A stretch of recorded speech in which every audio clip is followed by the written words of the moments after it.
মুখ ঘুরানো, মুতাওয়াজ্জা হওয়া।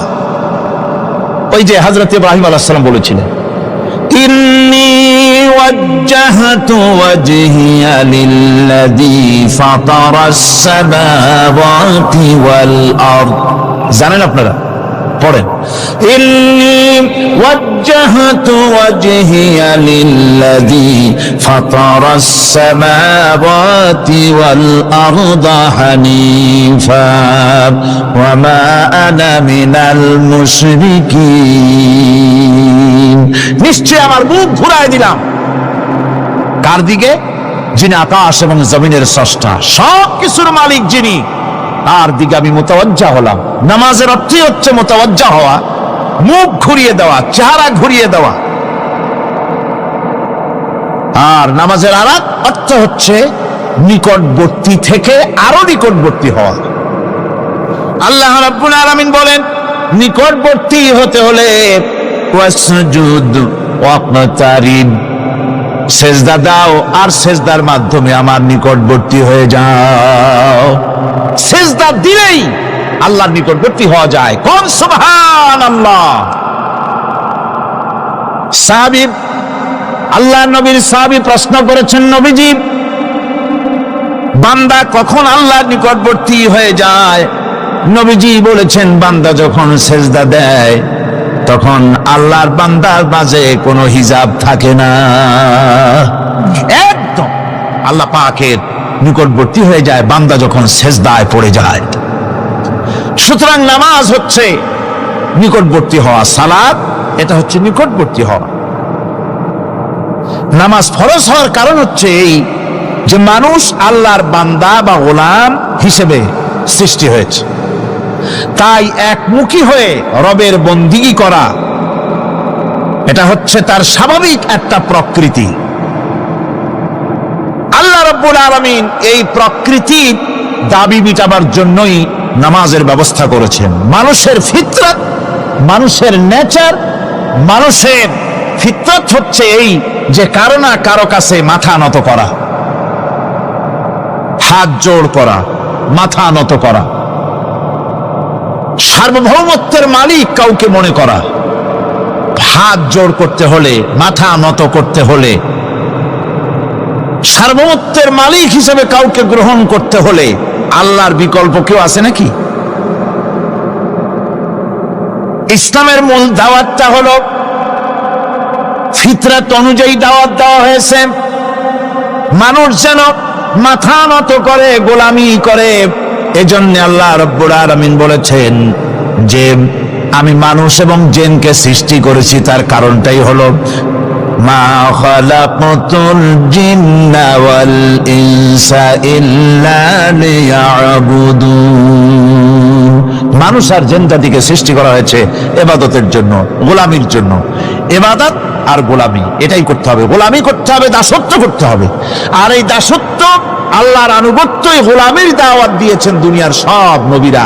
কোন নবী বলেন নাই যে আমার গোলামি করো। কেউ বলেছেন? বলেন জোরে, কেউ বলেছেন? আল্লাহ পাক বলেন, ওয়ালাকাদ বা'আসনা ফি কুল্লি উম্মাতির রাসূলা আন ইবুদুল্লাহা ওয়াজতানিবুত তাগুত। প্রত্যেক জাতির জন্য আমি রাসূল প্রেরণ করেছি, তারা মানুষকে দাওয়াত দিয়েছেন এই কথা বলে যে এক আল্লাহর গোলামি করো, তিনি ছাড়া কোনো ইলাহ নাই, আইনদাতা নাই, বিধানদাতা নাই, তার গোলামি, তার সামনে মাথা নত করে দাও। নামাজ হচ্ছে তাওহীদের অবশ্যম্ভাবী এক বহির্প্রকাশ। তাওহীদের জন্য তাওহীদবাদী মানুষ যারা, তাদেরকে নামাজ আদায় করতেই হবে। আকীদা বিশ্বাসের দিক থেকে তাওহীদ যদি হয় পুরা দ্বীনের মূল উৎস, তাহলে আমলের দিক থেকে নামাজ হচ্ছে পুরা দ্বীনের মূল ভিত্তি। নামাজ হচ্ছে আমলের মূল ভিত্তি, এর বাস্তবায়ন ছাড়া দ্বীন পূর্ণ হয় না। নামাজ মুমিনের কেবলমাত্র একটি উত্তম আমলই নয়, বরং নামাজ হচ্ছে ঈমানের মূল ভিত্তি। যার কাছে নামাজ নাই তার কাছে কিছুই নেই। রাসূল কারীম সাল্লাল্লাহু আলাইহি ওয়াসাল্লাম বলেছেন যে নামাজ যে ব্যক্তি পড়ে না, আল্লাহ পাকের সাথে তার কোনো সম্পর্ক বাকি থাকে না। সুতরাং এই নামাজটা হচ্ছে এই যে একমাত্র একাগ্র চিত্তে আদবের সাথে আল্লাহর সামনে রুজু হয়ে যাওয়া। কোরআনে কারীম বলছে মুনিবিনা ইলাইহি ওয়াত্তাকুহু ওয়া আকিমুস সালাতা ওয়া লা তাকুনু মিনাল মুশরিকিন।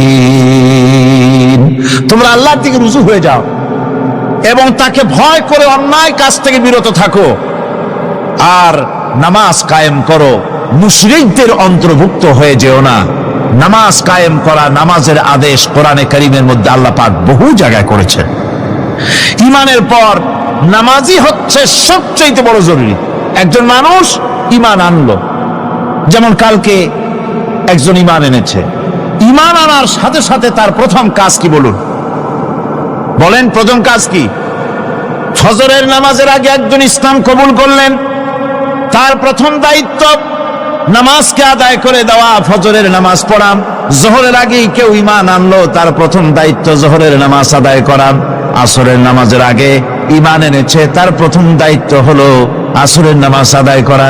তার মানে হলো ঈমান আনার পর একজন ঈমানদারের প্রথম দায়িত্ব হচ্ছে নামাজ। গুরুত্বপূর্ণ বিষয়, খুব ভালো করে শুনতে হবে, ইয়াদ রাখতে হবে প্রত্যেকটি মুসলমানের। এই নামাজ কি জিনিস, কেমনে আদায় করতে হবে, আদায় না করলে কি হবে, গুরুত্বপূর্ণ এই কথাগুলি প্রত্যেকের স্মরণ রাখতে হবে। কিয়ামতের দিন মানুষ যে জাহান্নামে যাবে, জাহান্নামের জন্য জাহান্নামে যে সব কারণে যাবে তার মধ্যে বড় কারণ কালকে বলেছিলাম, দেখি মনে আছে নাকি? বড় কারণ কয়টা? কয়টা? আলহামদুলিল্লাহ মনে আছে।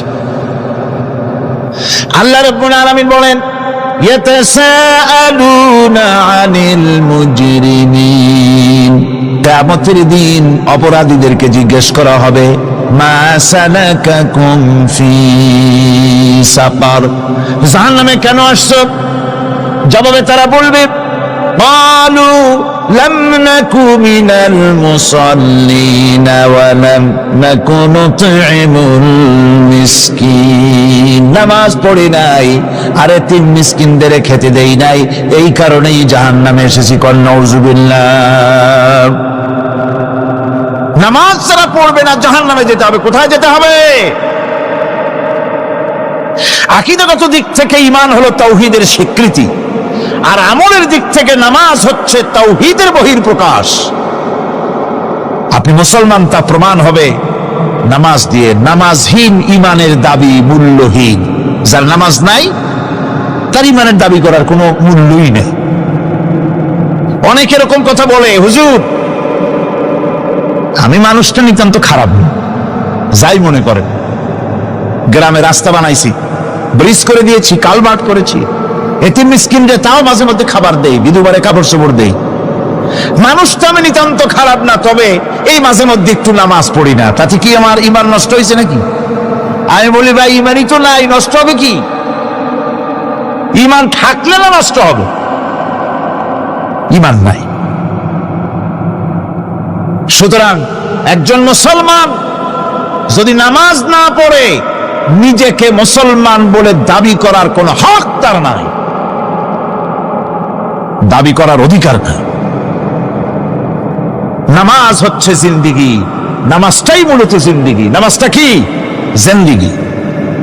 আল্লাহ রাব্বুল আলামিন শিখাচ্ছেন কুল ইন্না সালাতি ওয়া নুসুকি ওয়া মাহইয়ায়া ওয়া মামাতি লিল্লাহি রাব্বিল আলামিন। মুহাব্বতের সাথে সবাই পড়েন কুল ইন্না সালাতি ওয়া নুসুকি ওয়া মাহইয়ায়া ওয়া মামাতি লিল্লাহি রাব্বিল আলামিন।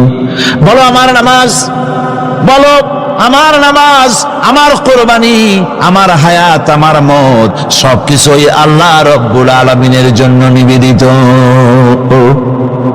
আমার বেঁচে থাকা, আমার মরে যাওয়া সব আল্লাহর জন্য।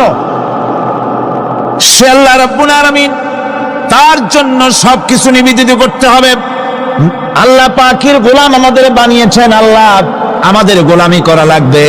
আর গোলামির নমুনা যাকাত দিয়া, হজ দিয়া, দান দিয়া, সদকা দিয়া, কোন জিনিস দিয়ে নামাজের মতো গোলামির উৎকৃষ্ট প্রমাণ বা নমুনা আর কিছুতে নাই।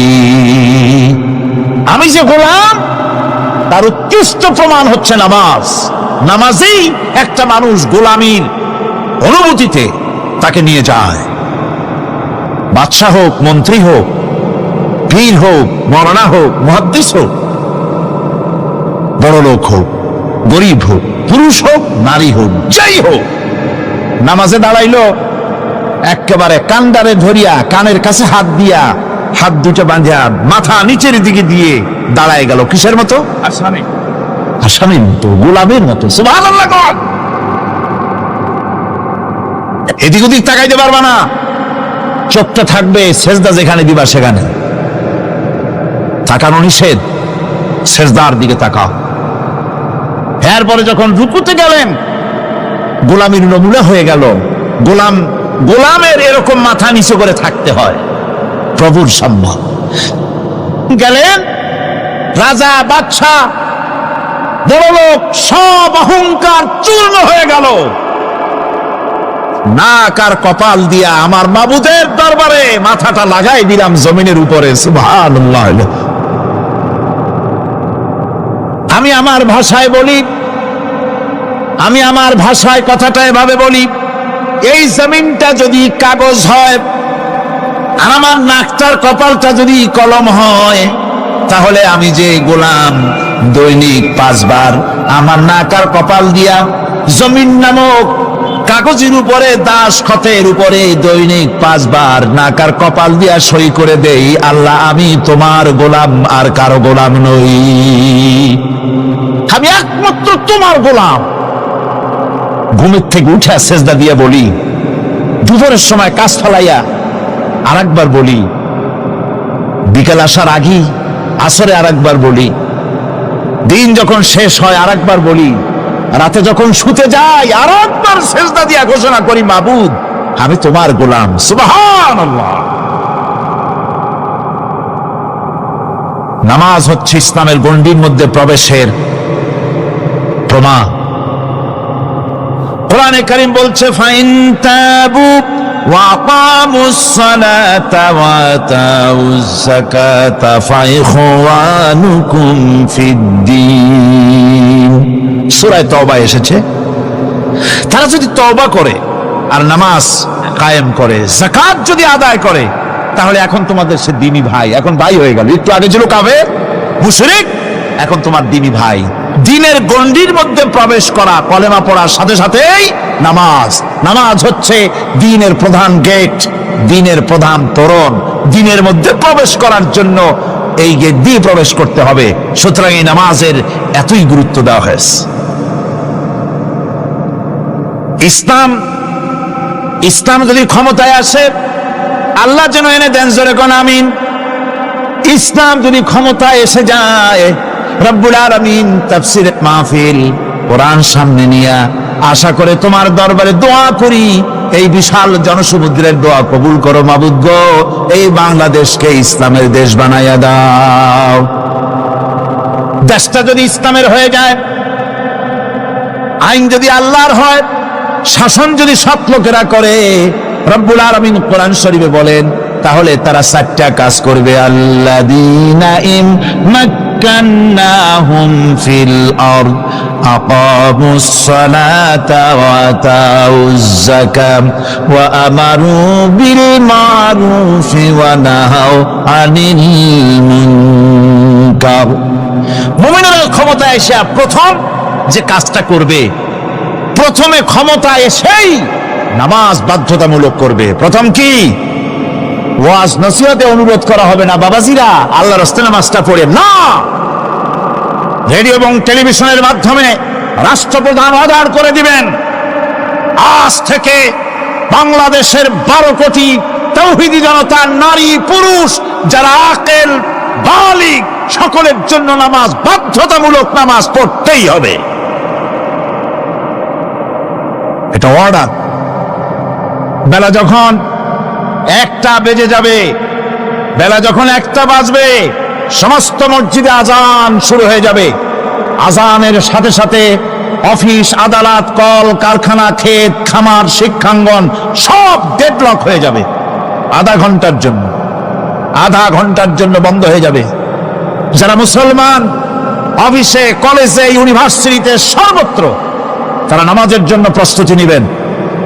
আধা ঘন্টার ভিতরে নামাজ আর খানা সেরে আবার কলেজ চলবে, বিশ্ববিদ্যালয় চলবে, কল চলবে, কারখানা চলবে, ক্যান্টনমেন্ট চলবে, সেক্রেটারিয়েট চলবে, সব আপন গতিতে চলতে থাকবে। আল্লাহর রহমত, বরকত আকাশ থেকে নাজিল হয়ে যাবে। আর এই অর্ডার যে দেওয়া হবে, নামাজ পড়বেন সেখানে। থানায় যখন আজান হবে, থানায় আজান হয়ে গেছে, থানার স্টাফ, পুলিশ যারা আছে জামাতে খাড়া হয়ে যাবে, ইমামতি করবেন ওসি সাহেব। এসপির অফিসে এসপি সাহেব ইমামতি করবেন, ডিসি সাহেব তার অফিসে ইমামতি করবেন, মন্ত্রী সেক্রেটারিয়েট ইমামতি করবেন, প্রেসিডেন্ট বঙ্গভবন ইমামতি করবেন, বিশ্ববিদ্যালয়ের ভাইস চ্যান্সেলরের ইমামতিতে সে জায়গার মুসলমান ছাত্র ছাত্রী, শিক্ষক শিক্ষয়িত্রী এক জামাতে নামাজ আদায় করবে। এই যদি হয় চিত্র দেশের, অপরাধ থাকবে? থানায় ওসি সাহেব নিজেই যদি জামাতের ইমামতি করেন, এইভাবে নামাজ আদায় করেন পুলিশদের নিয়ে জামাতে, ঘুষ আর খাবে তারা? এসপি সাহেবের অফিসে, ডিসি সাহেবের অফিসে মন্ত্রীরা যদি ভাবে নামাজ কায়েম করে, তাহলে কি অন্যায় অপরাধ কিছু থাকবে সমাজে? থাকবে না। সুতরাং নামাজ বাধ্যতামূলক করে দেওয়া হবে। নামাজ বাধ্যতামূলক, সকলকে নামাজ পড়তে হবে। নামাজ হচ্ছে অপকর্মের প্রতিবন্ধক। নামাজ পড়লে অন্যায় কাজ থেকে বাঁচার পর, অন্যায় থেকে বাঁচাই কিসে? নামাজ। আল্লাহ রাব্বুল আলামিন বলেন, উতলু মা উহিয়া ইলাইকা মিনাল কিতাবি ওয়া কিমিস সালাম ইন্নাস সালাতা তানহা আনিল ফাহশাই ওয়াল মুনকার। হে নবী, এই কিতাব তেলাওয়াত করো, যা তোমার প্রতি অবতীর্ণ করা হয়েছে, এই কিতাব তেলাওয়াত করো আর নামাজকে প্রতিষ্ঠা করো। নিঃসন্দেহে নামাজ মানুষকে পাপাচার থেকে বাঁচায়া দেয়। অশ্লীলতা, পাপাচার থেকে মানুষকে বাঁচায় কে? জোরে চিল্লায় কোন কে? নামাজ। এই নামাজ মানুষকে অন্যায় কাজ থেকে বাঁচায় দেয়। নামাজ যে মানুষকে অন্যায় কাজ থেকে বাঁচায়, কেমনে বাঁচায়? আমরা যে নামাজ পড়ি, এই নামাজে তো আমাদেরকে অন্যায় কাজ থেকে বাঁচাইতে পারে না। নামাজি বহুত মানুষ আছে অন্যায় করে, করে কিনা কোন? না করে না? করে। নামাজি অথচ অন্যায় করে। আর আল্লাহ বলছেন নামাজিকে, নামাজটাকে অশ্লীলতা থেকে ফিরায়। তাহলে কথা কারটা ঠিক? আল্লাহটা। জোরে বলেন, কারটা ঠিক? অবশ্যই আমার আল্লাহর কথা হক। আমি ভুল করতেছি, আমি যেন কোথাও ভুল করতেছি, সামথিং ইজ রং, কোথাও যেন আমরা ভুল করে বসতেছি, সেই ভুলটা কি আমরা আবিষ্কার করতে চেষ্টা করবো ইনশাআল্লাহ। প্রথম যে কথাটা সেটা হচ্ছে যে আমরা যা নামাজে পড়ি আমরা তা বুঝি না। কথা ঠিক কিনা? আমি যদি এখন প্রশ্ন করি সামি আল্লাহু লিমান হামিদা অর্থ কি কোন, ফার্স্ট ডিভিশনে কয়েকটা লেটার নিয়ে ফেল করবেন এরকম লোক আছেন না নাই? সুবহান রাব্বিয়াল আলা অর্থ কি জানি না, সুবহান রাব্বিয়াল আযীমের অর্থ কি জানি না, দোয়া কুনুত অর্থ কি জানি না, তাশাহুদ অর্থ কি জানি না, সূরা ফাতিহার অর্থ কি জানি না। এমন কি উযুর মধ্যে কয়টা ফরজ তা অনেকের জানা নাই। কথা কি বেশি বললাম না ঠিক বলছি? একজনের জিজ্ঞেস করলো, মিয়া উযুতে কয় ফরজ? হুজুর কি মনে করেন যে বুঝি জানি না? এটা তো সাধারণ ব্যাপার, বলেন না কয় ফরজ? উযুতে তো 17 ফরজ। কি কি কয়? হাত ধোয়া, পাও ধোয়া, মুখ ধোয়া, নাক ধোয়া, চোখ ধোয়া, জিহ্বা ধোয়া, মাথা ধোয়া। বলতে বলতে গুনে দেখা গেল প্রায় 19টার মতো বলছে। বলা হলো, মিয়া বললেন আপনি উযুতে ফরজ 17টা, কইলেন আপনি 19টা। কয় হুজুর জানি, আরো বলি না আপনাদের ভয়তে। উযু জানে না, নামাজ জানে না, তাকে এই নামাজ কেমনে ফিরাবে অন্যায় কাজ থেকে? কথা বুঝতে পেরেছেন? নামাজে আল্লাহু আকবার বললাম, এরপরে সানা পড়লাম, তারপরে সূরা ফাতিহা পড়লাম। সূরা ফাতিহার ভেতরে যে সমস্ত কথাগুলি বললাম সেই কথাগুলি বুঝি না, কি বলেছি তাও জানি না। এরপরে সুবহান রাব্বিয়াল আলা বলেছি, সুবহান রাব্বিয়াল আযীম বলেছি, সামি আল্লাহু লিমান হামিদা বলেছি, অর্থ কি জানি না। আল্লাহ তা শুনতে পান, যে ব্যক্তি আল্লাহর প্রশংসা করেন তিনি তা শুনতে পান। নামাজের মধ্যে আইডিয়া দেওয়া হচ্ছে, তুমি যে আল্লাহর জন্য নামাজ পড়তেছো, প্রশংসা করতেছো, এটা এমন নয় যে আল্লাহ পাক দেখছেন না বা শুনতেছেন না। তুমি যা বলতেছো, প্রশংসা করতেছো, আল্লাহ পাক তা শুনতে পাচ্ছেন। সামি আল্লাহু লিমান হামিদা, সুবহান রাব্বিয়াল আলা। আমি মহান সর্বশ্রেষ্ঠ আল্লাহ রাব্বুল আলামিনের পবিত্রতা ঘোষণা করছি, আমি তার প্রশংসা করছি। সূরা ফাতিহার কি আমরা বলি আপনারা ব্যাখ্যা দেখে বুঝে নিন, সেগুলি আমি এখানে বলে বাকি কথা সব শেষ করতে পারবো না। নামাজে কি পড়েন সেটা যদি জানতেন, অবশ্যই আল্লাহ রাব্বুল আলামিনের কথা কার্যকরী হয়ে যেত। ইন্নাস সালাতা তানহা আনিল ফাহশাই ওয়াল মুনকার। নামাজ মানুষকে পাপের কাজ, অশ্লীলতা থেকে ফিরাতে পারে। আল্লাহ ইন্না বসায়ছেন, নিশ্চয়ই, বেশক, অবশ্যই নামাজ পাপ থেকে ফিরাবে। কিন্তু কেমনে ফিরাবে নামাজ তো বুঝি না, নামাজ তো বুঝি না। খালি সেজদা দেয় জনমের মতো, আর সেজদা কি? নামাজে যদি দেখে ইমাম দেরি করতেছে, আত্তাহিয়াত পড়তে দেরি হয়ে যাচ্ছে, পিছন থেকে সিগন্যাল মারে, ঠিক কিনা? বেয়াদব, বেয়াদব। তোমার নামাজ, তোমার আত্তাহিয়াত আগে শেষ হয়েছে, তাতে কি হয়েছে? চুপ করে বসে থাকো। ইমামকে কাশি দিয়া সতর্ক করার অধিকার তোমার নাই। যদি ইমামকে সতর্ক করার জন্য কাশি দিয়ে থাকো, তোমার নামাজ ফাসেদ হয়ে যাবে। এটা ফাজলামি করার জায়গা না, এটা নামাজ। এর নাম কি? ধীরে সুস্থে নামাজ পড়তে হবে। অনেকে মসজিদটারে মনে করে জেলখানা, ঢুকতে যত দেরি, বেরোতে পারলে যেন বাসে যান ছটফট করে। সিনেমার মধ্যে গিয়ে ঘন্টার পর ঘন্টা বসে থাকে, খারাপ লাগে না? মসজিদে কেরাত যদি একটু লম্বা পড়ে, পিছনে বসে খালি কি যে করে, মনে মনে বলতে থাকে যে ইমাম এমন কাঁচা ছাড়া ছাড়ি না। আর গান যখন শোনে, শুনতেই থাকে, কত মজা, ঘুম আসে না। নাউজুবিল্লাহ কর। সুতরাং নামাজে কি পড়েন সেটা আপনাকে বুঝতে হবে। সঠিকভাবে নামাজ পড়ার পরও যদি কোনো মানুষের সঠিকভাবে, ভালো করে শোনেন, সঠিকভাবে নামাজ পড়ার পরেও যদি কোনো মানুষ পাপের থেকে না ফেরে, তাহলে বুঝতে হবে একথা, পানি আর সাবান দিয়া কাপড় ধুলে কাপড়ের ময়লা যাবে, কিন্তু পানি আর সাবান দিয়া কয়লা জনমের মতো ধুইলেও কয়লার ময়লা যাবে না। কথা বুঝে আসছে? এর থেকে আর উত্তম দৃষ্টান্ত আমার কাছে নাই। নামাজ পড়ার পরেও যদি চরিত্র ভালো না হয়, বুঝতে হবে নামাজ হচ্ছে না, কাঙ্ক্ষিত মানের নামাজ আদায় হচ্ছে না। আল্লাহর নবী বলেছেন, যার নামাজ পাপ কাজ হতে ফিরাতে পারলো না, তার নামাজ নামাজি নয়।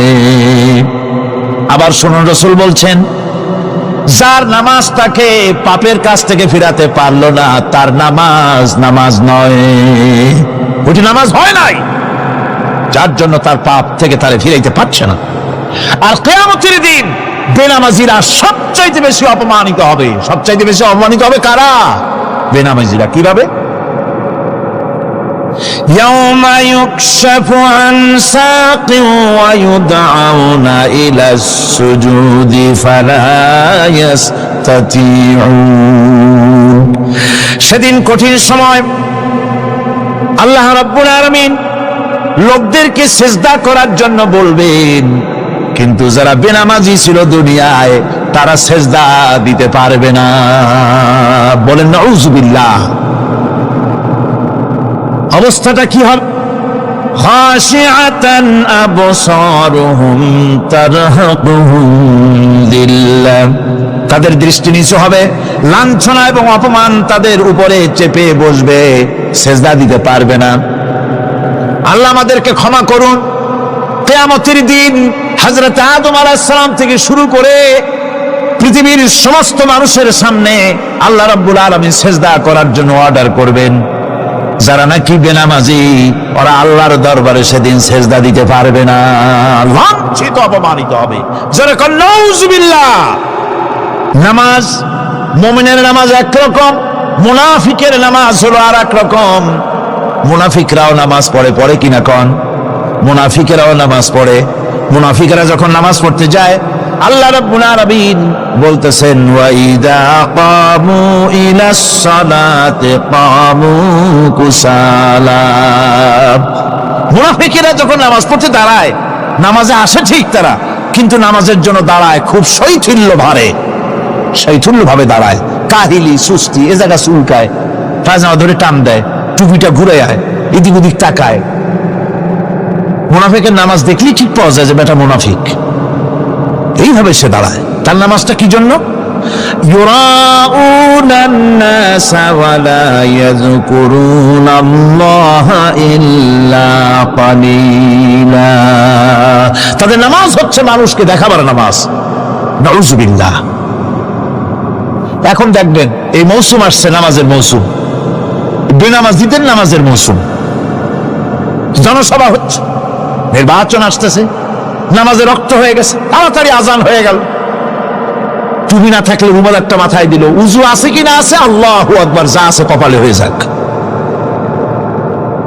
মানুষকে দেখাবার জন্য এরা নামাজ পড়ে। এরা আল্লাহ শরণার্থে নামাজ খুব কম লোকই পড়ে।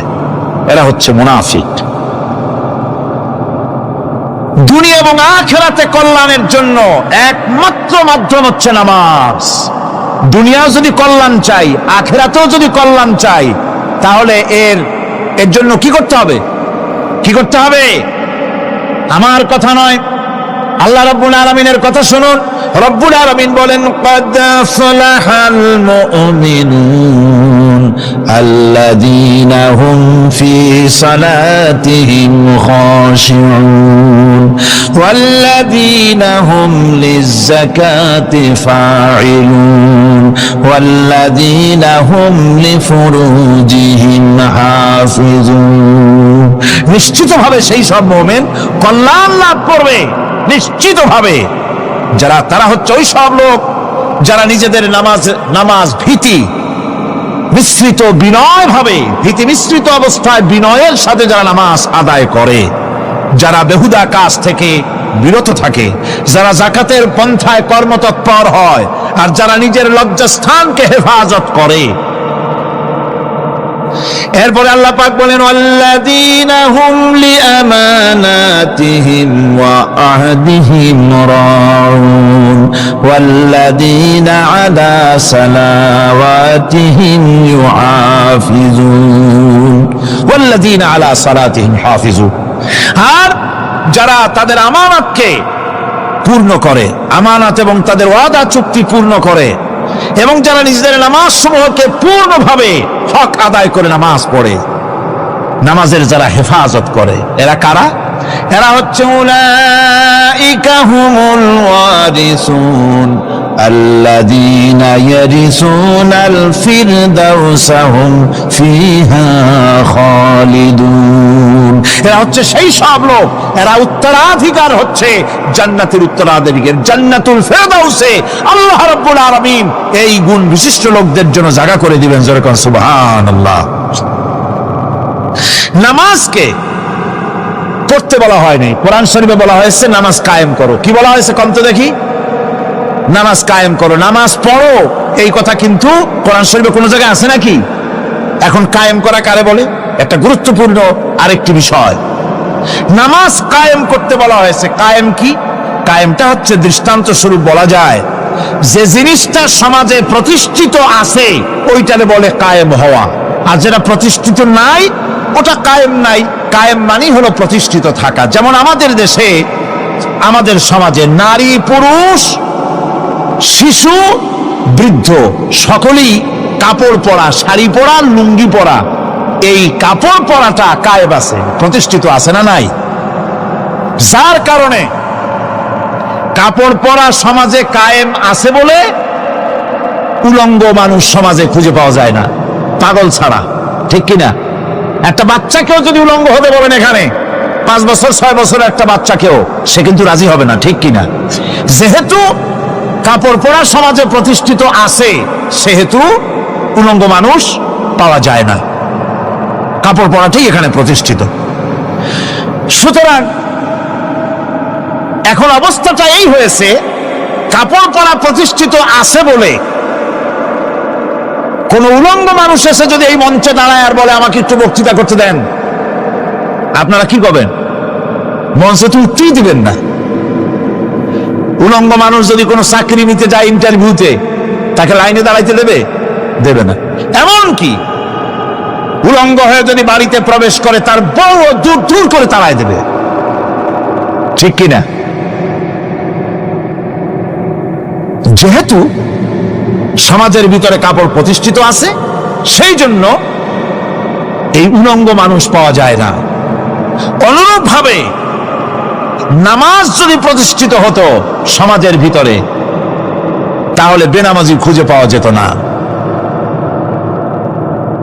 চাকরি করতে গেলে সেখানে নামাজ মানদণ্ড হয়ে যেত, নামাজ পড়ে কিনা তা দেখে নেওয়া হতো, বেনামাজি লোক পাওয়াই যেত না যদি প্রতিষ্ঠিত থাকতো। প্রথম প্রশ্নই হতো তুমি নামাজ পড়ো কিনা। ইলেকশনে যদি একজন উলঙ্গ মানুষ এসে দাঁড়ায়, ভাইরা এবার আমার বোতল মার্কা বাক্স, উলঙ্গ মানুষ এসে ভোটে দাঁড়াইছে, আপনারা ভোট দিবেন? ওই যে কাপড় প্রতিষ্ঠিত আছে বলে, লুঙ্গি প্রতিষ্ঠিত সমাজে আছে বলে উলঙ্গ মানুষকে আপনি ভোট দিবেন না। নামাজ যদি প্রতিষ্ঠিত থাকতো সমাজে, বেনামাজি মানুষ যদি এসে মঞ্চে দাঁড়ায়া যতই বলতো আমি ক্ষমতায় গেলে এই করব সেই করব, নামাজ প্রতিষ্ঠিত থাকলে পরে বেনামাজিরে কেউ ভোট দিত না। নামাজ যদি প্রতিষ্ঠিত থাকতো, তাহলে অফিসের অফিসার তো দূরের কথা, বেনামাজি অফিসের ঝাড়ুদারের চাকরিও তার কিসমতে যুক্ত না, যদি নামাজ প্রতিষ্ঠিত থাকতো। এর নাম হলো নামাজ কায়েম হওয়া। নামাজ কায়েম থাকলে এই অবস্থার সৃষ্টি হতো। এই জন্য আল্লাহ পাক বলেছেন নামাজকে কায়েম করতে হবে। নামাজ হবে সব ভালো কাজের মানদণ্ড। সমস্ত ভালো কাজের মানদণ্ড কি? নামাজ। নামাজ আমাদেরকে বড় রকমের শিক্ষা দেয়। কি শিক্ষা দেয়? নামাজ আমাদের শিখায় ঐক্য আর ভ্রাতৃত্ব। ভ্রাতৃত্বের আর ঐক্যের শিক্ষা দেয়। এক নেতার আনুগত্য করা শিখায়। জামাত যত বড় হোক, ইমাম হবে কয়জন? একজন ইমাম হবে। আর এই ইমাম মানে কি? নেতা। ইমাম মানে কি? নেতা নির্বাচন শিখায় নামাজে। নেতা নির্বাচন কে শিখায়? নামাজ শিখায়। বোঝেন খুব ভালো করে। কিভাবে? মনে করুন চট্টগ্রাম শাহী মসজিদে ইমাম প্রয়োজন। এখন সেই ইমাম নেওয়ার জন্য ইন্টারভিউ কল করা হলো, বিজ্ঞাপন দেওয়া হলো পত্রিকায়। অনেক আলেম আসলেন। ইন্টারভিউ বোর্ডে যারা বসলেন, তারা ইন্টারভিউটা কিভাবে নেবেন? যার মাথার চুল লম্বা বেশি তার ইমামতি দেওয়া হবে, যার লুঙ্গিটা পায়ের গিরার তলে তারে দেওয়া হবে, যার মোষটা মুখের মধ্যে গিয়া ঢুকছে, হাসি দিলে বুঝাই যায় না হাসে না কান্দে, তারে দিবে। দাড়িগুলা কামাইছে তারে দেবে। সিগারেট খায়, বা অবশ্য চট্টগ্রাম আর সিলেটে সিগারেটের ফতোয়া ভিন্ন রকম। বরিশালে আমি যেখানে জন্মগ্রহণ করেছি, আমার এলাকায় কোনো আলেম যদি সিগারেট খায়, মসজিদের ইমাম তো ভালো, মসজিদ ঝাড়ু দিতেও ঢুকতে দেবে না মসজিদে। এটা এই এলাকার এক রকমের কায়দা। আমি এটার ব্যাপারে কথা নাইগো বললাম। তো আপনারা খুঁজে দেখবেন সে সিনেমা দেখে নাকি, মিথ্যা কথা বলে নাকি, বউ পর্দায় থাকে নাকি। এগুলি মাইক্রোস্কোপ যন্ত্র দিয়ে ইমামের মাথা থেকে পা পর্যন্ত দেখবেন কিনা কন? আচ্ছা এবার কন্ত দেখি, এই ইমাম সাহেব ইমামতি করবে কতজন লোকের? 500, 1000। শাহী মসজিদে ধরেন 5000 লোক হইল। 5000 লোক, 5000 লোকের ইমাম নির্বাচনের সময় পা থেকে শুরু করে মাথা পর্যন্ত দেখেন, এমনকি বউ পর্যন্ত। বৌমনি আনিয়ে দেখেন না, পর্দা থাকে কিনা এই যে আপনারা দেখেন, ঠিক কিনা? এ খবরটা নেন। 5,000 লোকের একটা ইমাম বানাতে গিয়ে মাইক্রোস্কোপ যন্ত্র দিয়ে দেখেন মোষ কেমন, দাড়ি কেমন, চুল কেমন, পাও কেমন, হাত কেমন, হাতে নখ লম্বা কিনা, দাঁতে ছাতা কিনা, বউ পর্দায় থাকে কিনা, মিথ্যা কথা কয় কিনা, এত দেখেন। আর যখন নির্বাচন আসে তখন 2.5 থেকে 3 লক্ষ মানুষের জন্য একজন এমপি নির্বাচিত হয়। সেই ইমামকে বাছাই করার জন্য নামাজ পড়ে কিনা, জিনাকার কিনা, মদখোর কিনা, সুদখোর কিনা, ঘুষখোর কিনা, বদমাশ কিনা বাছাই করা হয় না।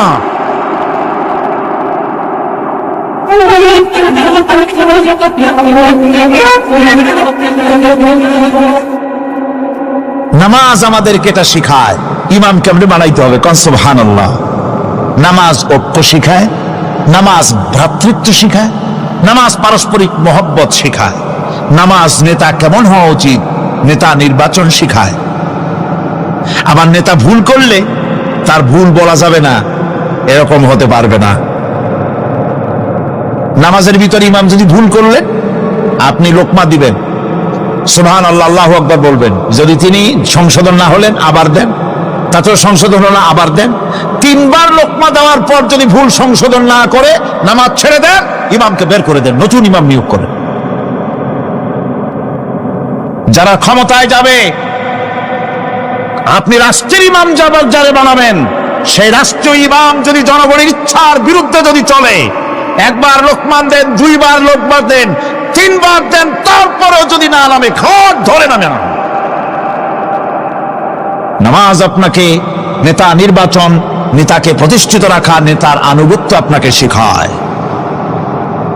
নামাজ লাইন সোজা করে দাঁড়াতে হবে। লাইন যদি বাঁকা করেন, আপনার কলিজাটা ওরকম বাঁকা হয়ে যাবে। কোন নাউযুবিল্লাহ। নামাজের কাতারে যার কারণে নামাজের কাতার বাঁকা হবে, পুরা কাতারের জন্য আল্লাহর কাছে ওই লোকটা দায়ী হয়ে যাবে। নামাজ শৃঙ্খলা শিখায়। সুবহানাল্লাহ কইতে ইচ্ছা করে না? নামাজ শৃঙ্খলা শিখায়, শৃঙ্খলা বোধ শিখায়, সোজা হয়ে দাঁড়ায়। তারপরে ঐক্য এবং মহব্বত শিখায়। নামাজের ভিতরে যখন দাঁড়ায় গেলেন, আমির দাঁড়ালো, ফকির দাঁড়ালো, মন্ত্রী দাঁড়ালো, তার ড্রাইভারও দাঁড়ায় গেল, একই কাতারে দাঁড়ায় গেছে। নামাজ পড়তে গিয়ে ড্রাইভারের পাও গিয়ে লেগেছে মন্ত্রীর গায়ে। নামাজ শেষ হওয়ার পর মন্ত্রীর বাবার ক্ষমতা নাই এ কথা বলার যে বেটা ড্রাইভার সলিমুদ্দি, তোর পাও লেগেছে আমার পায়ে, তোর চাকরি সুদ্ধা দোজখে পাঠায় দেব। পারবে বলতে? পারবে না। মিয়া মন্ত্রী সাহেব, এটা তোমার সেক্রেটারিয়েট না, এটা আল্লাহর ঘর। এটা কার ঘর? এক হি সাথ মে খড়ে হো গে মাহমুদ ও আয়াজ, एक ही साथ में खड़े हो गए महमूद ও আয়াজ, না कोई बंदा रहा না कोई बंदा नवाज। একই কাতারে দাঁড়িয়ে গেছে সম্রাট মাহমুদ আর চাকর আয়াজ। এখন সম্রাট মাহমুদও নাই, চাকর আয়াজও নাই। সম্রাট আর চাকর দুজনই আল্লাহ পাকের গোলাম হয়ে গিয়েছে। তুমি মসজিদে এসেছো, তুমি আল্লাহর গোলাম। কার গোলাম? আল্লাহ পাকের গোলাম। এই জিনিস শিখায় নামাজ। নামাজ শিখায় মানুষকে পাঞ্চুয়ালিটি, নিয়মানুবর্তিতা, সময়ের জ্ঞান শিখায় নামাজ। নামাজ মানুষকে কি শিখায়? আল্লাহ রাব্বুল আলামিন বলছেন, ইন্নাস সালাতা কানাত আলাল মুমিনিনা কিতাবাম মাওকুতা। নিঃসন্দেহে নামাজ মোমেনদের নিয়মানুবর্তিতার সাথে ফরজ করা হয়েছে, তাদের উপরে নিয়মানুবর্তিতার উপরেই, সময়ের উপরে নামাজকে ফরজ করা হয়েছে। আপনার আন্দাজ মতো আপনি পড়তে পারবেন না, সময় মতো পড়তে হবে, আল্লাহ ওয়াক্তে পড়তে হবে। আমার দেশের মসজিদগুলিতে ফজরের নামাজ পড়া হয় এমন সময় পূর্ব দিক ফর্সা হয়ে যায়। ইমাম সাহেব যদি ভুল করেন, নামাজ দোহরাবাদ যদি দোহরাতে যান, তাহলে সূর্য উদয় হয়ে যাবে, এমন অবস্থা। নামাজ এত দেরিতে পড়া হয়। প্রত্যেক ওয়াক্তের নামাজ আউয়াল ওয়াক্তে পড়ার জন্য রাসূল সাল্লাল্লাহু আলাইহি ওয়াসাল্লাম তাগিদ করেছেন। সময়ের দিকে লক্ষ্য রাখতে বলা হয়েছে। যেই জাতি, লক্ষ্য করুন, যে জাতি দৈনিক 5 বার টাইমলি মতো সময় মতো নামাজ আদায় করতে হয়, দুর্ভাগ্যজনক সত্য সেই জাতির কাছে সময়ের কোনো দাম নাই। সময়ের দাম নাই। 9টার গাড়ি কয়টা আসবে? 9টার গাড়ি কয়টা আসবে? একদিন দেখা গেল সত্যি 9টার সময় এসে গেছে। যাত্রীরা বলছে মাশাআল্লাহ, অন্তত একটা দিন তো 9টার সময় আসলো। স্টেশন মাস্টার বলছে না, খুশি হওয়ার কারণ নাই, আজকের না, এটা গতকালকেরটা। আমার আমেরিকার সফরের সময়, যে বাড়িতে আমি আমেরিকায় থাকি, কুইন্স এলাকায়, নিউ ইয়র্ক সিটিতে, সে বাড়িওয়ালা চাকরি করে। সে আমাকে বলল 10টি বছর আমি একটা ট্রেনে যাতায়াত করি। সে বলছে রাত 3:45 ট্রেনটা আসে, ওই ট্রেনে চড়ে সে তার কর্মস্থলে যায়। বলল 10টা বছর আমি এখানে আছি, 10 বছরের ভিতরে এই ট্রেনটা 1 মিনিটের জন্য এদিক ওদিক করলো না, ঠিক 3:45 এসে হাজির হয়ে গেছে। ঝড় হোক, বৃষ্টি হোক, স্নো পড়ুক, বরফ পড়ুক, টাইমলি চলতেছে। দুনিয়ায় ভিন্ন জাতিরা যে উন্নতি করে তার পেছনে সময়ের জ্ঞান তাদের অনেক বেশি আমাদের থেকে, কথা ঠিক কিনা? আমাদের সময়ের জ্ঞান নাই, সময়ের কোনো মূল্য আমরা দেই না। 2টার সময় মিটিং হবে, মন্ত্রী সাহেব আসেন 5টার সময়, ঠিক কিনা? বক্তৃতার জন্য সময় দেওয়া হয়েছে 20 মিনিট, নাহমাদু ওয়া নুসাল্লি আলা কইয়া সুর দিয়া 35 মিনিট গেছে নাহমাদু কইতে কইতে। সময় 20 মিনিট, তার মনেই নেই। এই যে সময়ের জ্ঞান নাই, এটা ব্যর্থতা। নামাজ মানুষকে সময়ের জ্ঞান শিখায়, কোন আলহামদুলিল্লাহ। এই সময়ের জ্ঞান আমাদেরকে শিখতে হবে। এবার আমি আপনাদের সামনে বলতে চাই, আল্লাহর নবী জনাবে মুহাম্মদ রাসূলুল্লাহ সাল্লাল্লাহু আলাইহি ওয়াসাল্লাম নামাজের ব্যাপারে কি বলছেন। এতক্ষণ তো আল্লাহর কথা শোনালাম, কার কথা শোনাইছে?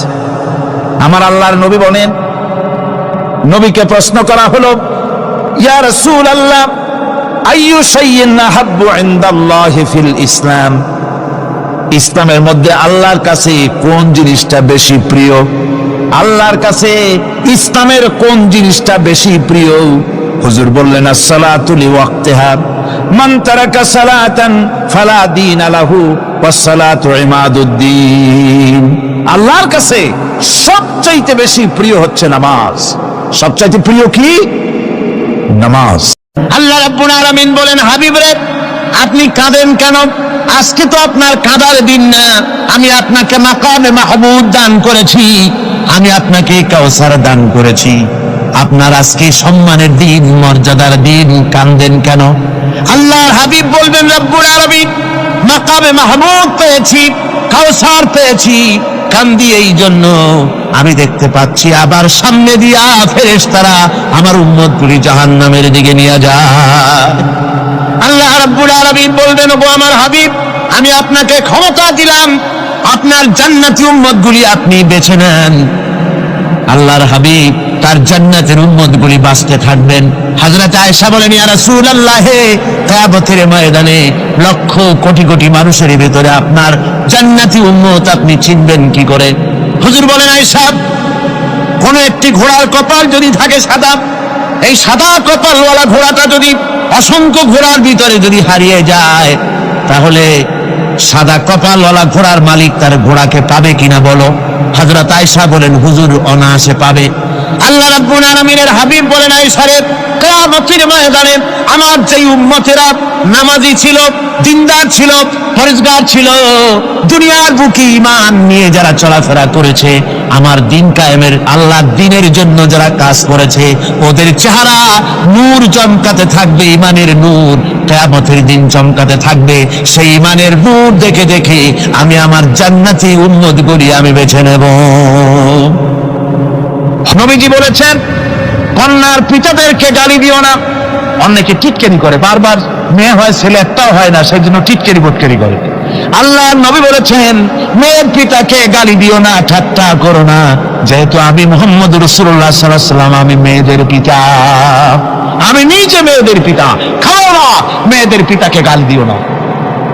রাসূলুল্লাহ বলেছেন, আকাশের নিচে জমিনের উপরে খাদিজার মতো মহিলা আর নাই। সেই হযরতে খাদিজা রাসূলের 4টি মেয়ে পেটে ধারণ করেছিলেন। সুবহানাল্লাহ।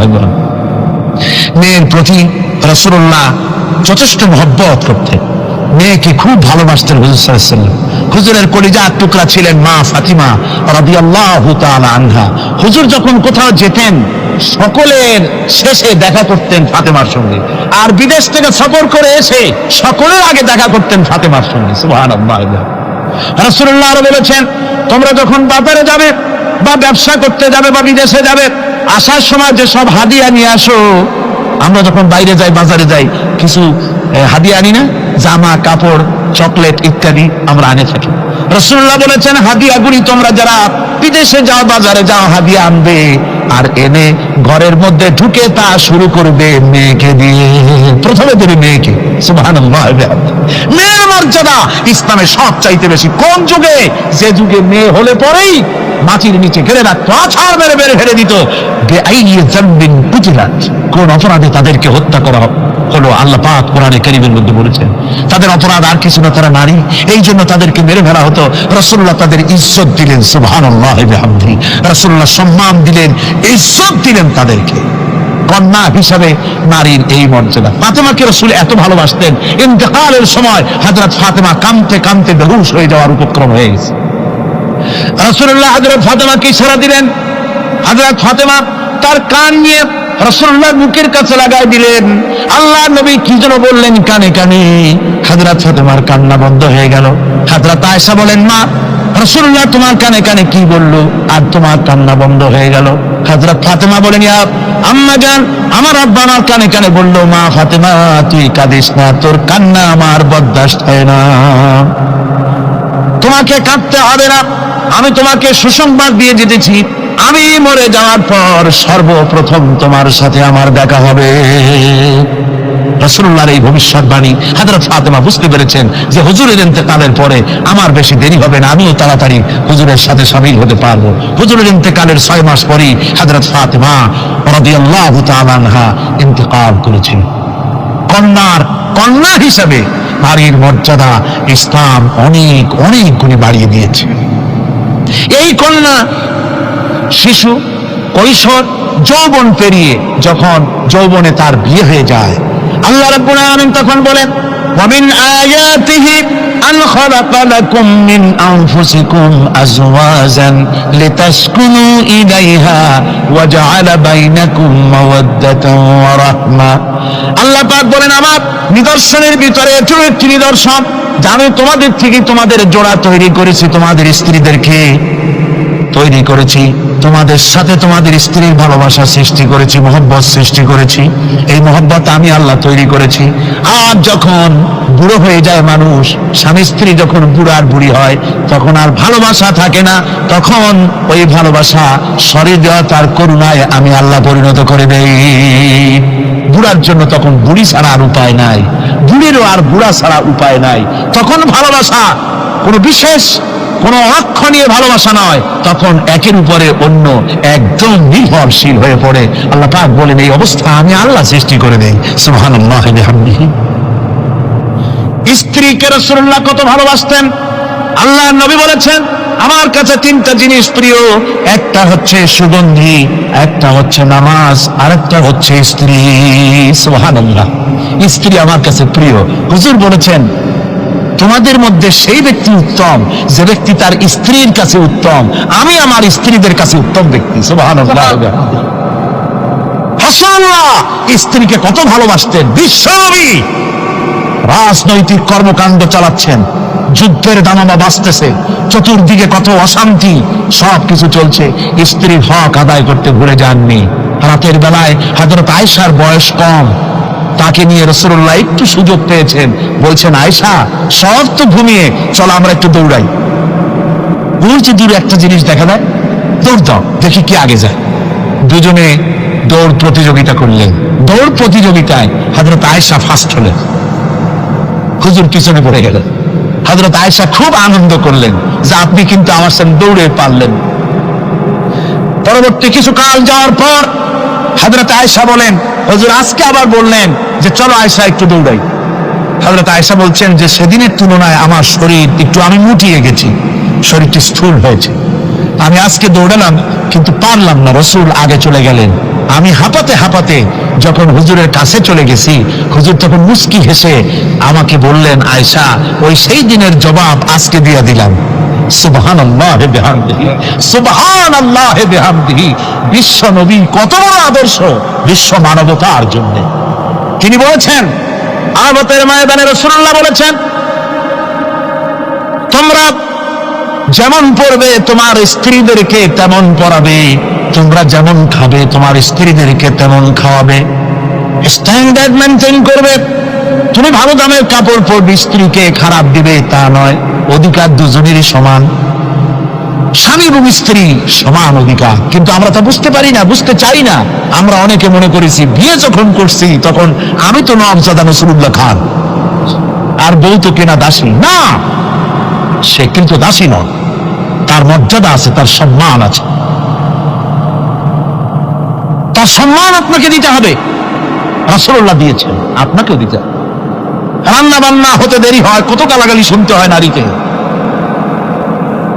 আল্লাহর নবীর স্ত্রী হযরত আয়েশা বলেছেন, আল্লাহর নবী কাজ করে, মানুষের সঙ্গে কথা বলে, রাষ্ট্রীয় দায়িত্ব পালন করে ঘরের ভিতরে এসে যখন দেখেছেন রান্না হতে দেরি আছে, রাসূলুল্লাহ বিরক্ত হন নাই, ভুরু কুঞ্চিত করেন নাই, চোখ মোটা করেন নাই, আমাকে কোনো কথা শোনার নাই, বরং আমার কাছে বসে রান্নায় আমাকে সহযোগিতা করেছেন। সুবহানাল্লাহ। এই হলো আল্লাহর রাসূল, এই হলো বিশ্ব নবী। স্ত্রীর সঙ্গে কি মুহাব্বত! সুবহানাল্লাহ। হুজুর মুহাব্বত করতেন স্ত্রীদেরকে। রাসূলুল্লাহর ঘরে দৌলত ছিল না, কিন্তু মুহাব্বত দিয়ে ভরা ছিল ঘরটা। হুজুরের ঘরে ফ্রিজ নাই, এসি নাই, হুজুরের ঘরে কার্পেট নাই, হুজুরের ঘরের মধ্যে জাজির নাই, তোশক নাই, বড় বড় কম্বল নাই, আরামের কোনো জিনিস নাই, মডার্ন ইকুইপমেন্টস কিচ্ছু নাই, দৌলত নাই, কিন্তু মুহাব্বত দিয়ে ঘরটা ভরা। হযরত আয়েশা বলেছেন, আমি পানি পান করে, যখন আমি পানি পান করে গ্লাস রেখে দিতাম, আল্লাহর নবী তখন গ্লাসের সেই জায়গায় ঠোঁট লাগাতেন যেখানে আমি ঠোঁট লাগাইয়া পানি পান করেছি। আমি গোশত চিবোতাম, রাসূলুল্লাহ আমার হাত থেকে গোশত টুকরা নিয়া সেই জায়গায় চিবোতেন যেখানে আমি চিবয়েছি। সুবহানাল্লাহ।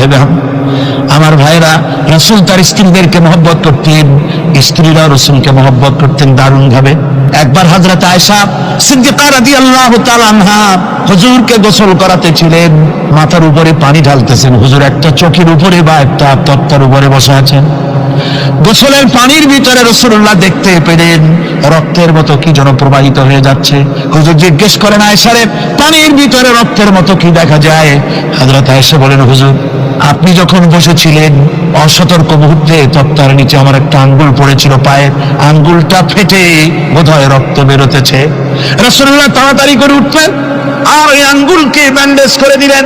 রাসূলুল্লাহ বললেন, আয়েশা রে, আঙ্গুল ফেটে গেছে, একটু আহার হু পর্যন্ত করলে না, এতক্ষণ তুমি কষ্ট করলে কেন? হযরত আয়েশা বলেন, ইয়া রাসূলুল্লাহ, ওটা তো একটা পায়ের আঙ্গুল। আয়েশার কলিজাটা ফেটে যদি রক্ত বেরোতো, রাসূলুল্লাহকে উঠতে বলতে আমি পারতাম না। কি মহব্বত রাসূলের সাথে! হযরত আয়েশা বলেন, রাসূল সাল্লাল্লাহু আলাইহি ওয়াসাল্লাম স্ত্রীদেরকে এত ভালোবাসতেন, আমাদের ঘরে গোশত টোস্ত তেমন রান্না বান্না খুব কম হতো। গোশত রান্না হবে কি, মাসের পর মাস চলে গেছে রাসূলের বাড়িতে, হুজুর স্ত্রীরা বলেছেন আমাদের ঘরে চুলে আগুন জ্বলে নাই, একটু শুকনা রুটি, একটু শুকনা খেজুর আর একটু পানি খেয়ে আমাদের জীবন চলেছে, এরকমের অবস্থা হয়েছে। তারপরে এই অবস্থা চলেছে, এর মধ্যে যদি কখনো একটু গোশত আসছে, হুজুর যখন ছাগল ইত্যাদি ছাগল দুম্বা জবাও করেছেন, এই দুম্বার গোশত নিয়ে, ছাগলের গোশত নিয়ে রাসূলুল্লাহ নিজে বেরোতেন। হযরত খাদিজার বান্ধবী কোথায় আছে খুঁজে ওই বান্ধবীর কাছে গোশত পৌঁছে দিয়ে আসতে। হযরত আয়েশা বলেন, একদিন আমার ঘুম ভেঙে গেল, দেখি হুজুর আমার কাছে নাই, গেলেন কোথায়? খুঁজতে খুঁজতে যায় দেখি মসজিদে নববীর ভিতরে হুজুর হাত তুলে বসে আছেন, মোনাজাত করতেছেন। আমি পেছনে গিয়ে হাত তুললাম, আমি শুনতে পাচ্ছি নবীজি দোয়া করছেন, রব্বুল আলামিন কিয়ামতের ময়দানে যেদিন সন্তান তার পিতাকে ভুলে যাবে, মা তার সন্তানকে হারায় ফেলবে, ওই কঠিন হাসরের ময়দানে আমি যেন আমার খাদিজাকে হারাইয়া না যাই। মুনাজাতের শেষে হযরত আয়েশা বলেন, ইয়া রাসূলুল্লাহ, খাদিজার কথা আপনার এত কেন বারবার মনে পড়ে? একটা বুড়িরে বিয়ে করেছিলেন 25 বছর বয়সের সময়, 40 বছর বুড়ি। তার কথা কেন এত মহব্বত আপনার মনে পড়ে? তার থেকে যুবতী মেয়ে, সুন্দরী মেয়েকে আপনার স্ত্রী হিসেবে আপনি পান নাই? হুজুর বলেন, আয়েশা খাদিজার সম্পর্কে এমন কথা তুমি আর বলো না। তোমরা সবাই আমার সুখের দিনের স্ত্রী, আর খাদিজা আমার এমন সময় স্ত্রী ছিল যখন মক্কায় আমার আশ্রয় ছিল না, তামাম মক্কা নগরীতে আমার আশ্রয় ছিল না। খাদিজার সঞ্চিত সমস্ত ধনরাশি ইসলাম কবুল করার পর দুহাতে খাদিজা বিতরণ করে দিয়েছে। হযরত আয়েশা বলেন, হুজুর আমার গোস্তাকি মাফ করে দেন, আমি আর এরকম বলবো না, তবে খাদিজা সম্পর্কে আমার কিছু একটু শোনান। হুজুর বলে, আয়েশা শোনো, গভীর রাত যত রাত হোক না কেন, ইসলামের দাওয়াত দিয়ে দিয়ে গভীর রাত্রে আমি যখন বাসায় ফিরেছি, ঘরে এসেছি, দরজায় একটা মাত্র ডাক দিয়েছি, খাদিজা। অমনি দরজা খুলে গেছে। আমি জিজ্ঞেস করেছি, খাদিজা রে, যত রাত্রে আসলাম, যতবার আসলাম, একটা ডাকের বেশি লাগলো না, তুমি কি ঘুমাও না?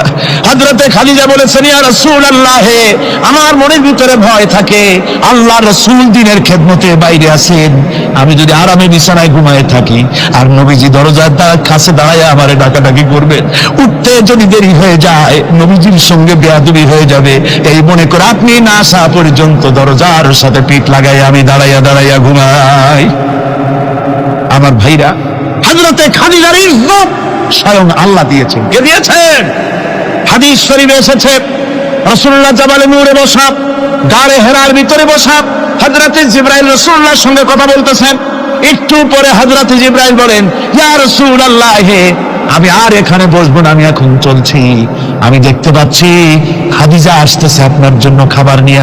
খাদিজা যখন আপনার কাছে পৌঁছে যাবে, আপনি খাদিজাকে শোনায় দিবেন আল্লাহ রাব্বুল আলামিন খাদিজাকে সালাম জানাইছে। সুবহানাল্লাহ। রাসূলুল্লাহর কাছে হযরতে খাদিজা যখন আসলেন, হুজুর বললেন, খাদিজা আজকে তোমার জন্য দারুণ সুখবর। বলে কি? বলে আল্লাহ পাক জিবরাইল কেমন উঠে গেল আমার কাছ থেকে, জিবরাইল বলে গেল আল্লাহ তোমাকে সালাম বলেছে। হযরত খাদিজা কেঁদে ফেললেন, বললেন, ইয়া রাসূলুল্লাহ, আমার নারী জন্ম সার্থক, আল্লাহ আমাকে সালাম বলেছে, এর জবাব কেমনে দিতে হয় হুজুর আমি তো জানি না, আপনি আমার পক্ষ থেকে আল্লাহর সালাম কিভাবে দেওয়া লাগে আপনি দিয়ে দিন, আমি তো বুঝি না কেমনে আল্লাহর সালামের জবাব দেব। হুজুর বললেন, খাদিজা শুধু আল্লাহ নয়, জিবরাইলও তোমাকে সালাম বলে গেছে। হযরতে খাদিজা বললেন, হযরত জিবরাইলকে আমার সালামের জবাবটা ওয়া আলাইকুম আসসালাম বলেন। হযরত খাদিজার এই মর্যাদা ছিল। আমার ভাইরা, রাসূল পাক সাল্লাল্লাহু আলাইহি ওয়াসাল্লাম এভাবে মহব্বত করেছেন স্ত্রীদেরকে। সুতরাং স্বামী স্ত্রীর মহব্বত আল্লাহ জান্নাতি নিয়ামত। কিসের নিয়ামত? যে ঘরের মধ্যে স্বামী স্ত্রীর মধ্যে মিল মহব্বত আছে এটা বেহেশতের মতো, আর যেখানে মিল মহব্বত নাই এটা জাহান্নামের মতো। ঠিক কি? সুতরাং মহব্বত করুন, বেশি বেশি স্যাক্রিফাইস করুন, বেশি বেশি স্যাক্রিফাইস করুন। নারীদের ব্যাপারে বলা হয়েছে, পুরুষকে বলা হয়েছে অধিকার আদায় করো, সব ব্যাপারে সমান অধিকার, কিন্তু নারীকে একটা ব্যাপারে বলা হয়েছে, নারী শোনো, পুরুষের মর্যাদা তোমার চাইতে আল্লাহ রাব্বুল আলামিন বেশি দিয়েছেন। আর রিজালু কাওয়ামুনা আলান নিসা, নারীদের উপরে পুরুষের প্রাধান্য আল্লাহ পাক দান করেছেন। একজন সাহাবী বলেছিলেন, ইয়া রাসূলুল্লাহ, জঙ্গলি উট দেখলাম আপনার পায়ের উপরে সেজদায় পড়ে গেল, আপনি যদি আমাদেরকে অনুমতি দিতেন না আপনাকে আমরা সেজদা করতাম। আল্লাহ নবী বললেন, মানুষ মানুষকে সেজদা করা এ পারমিশন যদি আমি দিতাম তাহলে দুনিয়ার সমস্ত স্ত্রীদেরকে বলতাম তারা যেন তাদের স্বামীকে সেজদা দেয়। স্বামীর মর্যাদা এখানে বেশি। সুতরাং অধিকার সমান, কোনো সন্দেহ নাই, কিন্তু স্বামীর একটা আলাদা মর্যাদা আছে, সেই সম্মানও তাকে দিতে হবে। এরপরে এই সমান অধিকারের ভিত্তিতে স্বামী স্ত্রী চলতে থাকে, মাঝখানে আল্লাহ পাক তাদেরকে সন্তান দান করেন। আল্লাহ তাদেরকে, নারীকে লেখাপড়ার অধিকার দিয়েছেন, ইসলাম তাকে লেখাপড়ার অধিকার দিয়েছে, শিক্ষার অধিকার দিয়েছে। হযরত আয়েশা সিদ্দিকা রাদিয়াল্লাহু তাআলা আনহা শিক্ষয়িত্রী ছিলেন, হাফেজা ছিলেন, হাদিসের হাফেজা ছিলেন, কোরআনের হাফেজা ছিলেন, হাজার হাজার সাহাবায়ে কেরামদের তিনি ওস্তাদ ছিলেন। সুবহানাল্লাহ। নারীদের ব্যাপারে অধিকাংশ মাসালা হযরত আয়েশা সিদ্দিকা রাদিয়াল্লাহু তাআলা আনহার অবদান। সুবহানাল্লাহ।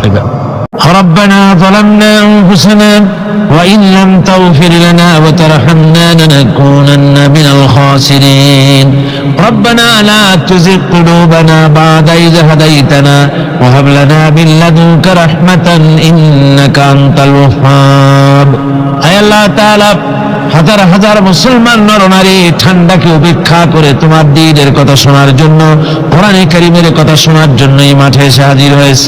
আল্লাহ তুমি দয়া করে মেহেরবানি করে আলোচনার সওয়াবটুকু হুজুরে নূর সাল্লাল্লাহু আলাইহি ওয়াসাল্লামের রূহ মুবারকে পৌঁছে দাও। রব্বুল আলামিন, আমাদের মধ্য থেকে যাদের মা বাপ দুনিয়া থেকে জনমের মতো বিদায় হয়ে গেছে, আল্লাহ কবরে যদি আযাব থাকে দয়া করে আযাব মাফ করে দাও। আল্লাহ আমাদের মা বাপের উপরে তোমার রহমত নাজিল করো। রব্বিরহামহুমা কামা রাব্বায়ানি সগীরা, রব্বিরহামহুমা কামা রাব্বায়ানি সগীরা। হে আল্লাহ রাব্বুল আলামিন, এই মাহফিলে যত লোক আছি আমরা, কার কোন ব্যাধি আছে, রোগ আছে, আমরা তুমি ভালো করে জানো। আমাদের প্রত্যেকের ব্যাধিকে তুমি শিফায়ে আজলা দান করে দাও। اللهم حبب إلينا الإيمان وزينه في قلوبنا وكره إلينا الكفر والفسوق والعصيان واجعلنا من الراشدين ربنا تقبل منا إنك أنت السميع العليم وتب علينا إنك أنت التواب الرحيم سبحان ربك رب العزة عما يصفون وسلام على المرسلين الحمد لله رب العالمين واجعل آخر كلمتنا عند الموت لا إله إلا الله محمد رسول الله